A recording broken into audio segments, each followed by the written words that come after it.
Hello dear fans. How to determine the distance from a point to a plane. Determining the distance from a point to a plane is one of the common tasks of school planimetry. As you know, the smallest distance from a point to a plane will be the perpendicular drawn from this point to this plane. Therefore, the length of this perpendicular is taken as the distance from the point to the plane. Necessary. Plane equation. Instructions. Step 1.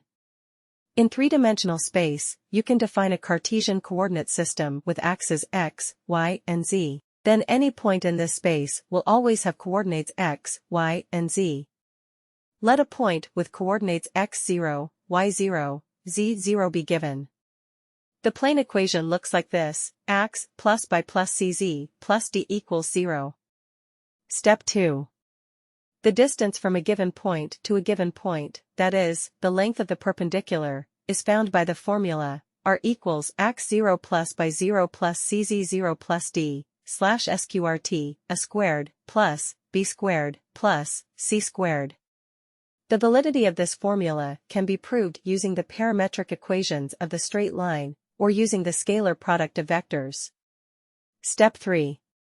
There is also the concept of deviation of a point from a plane. The plane can be specified by the normalized equation x asterisk cos plus y asterisk cos plus z asterisk cos. P equals 0, where p is the distance from the plane to the origin.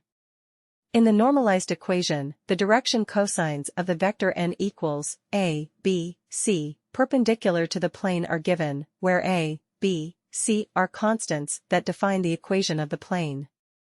The deviation of the point M with coordinates x0, y0, and z0 from the plane specified by the normalized equation is written in the form equals x0 asterisk cos plus y0 asterisk cos plus z0 asterisk cos p 0 if point M and the origin lie on opposite sides of the plane, otherwise 0. The distance from a point to a plane is or equals. Thanks for watching.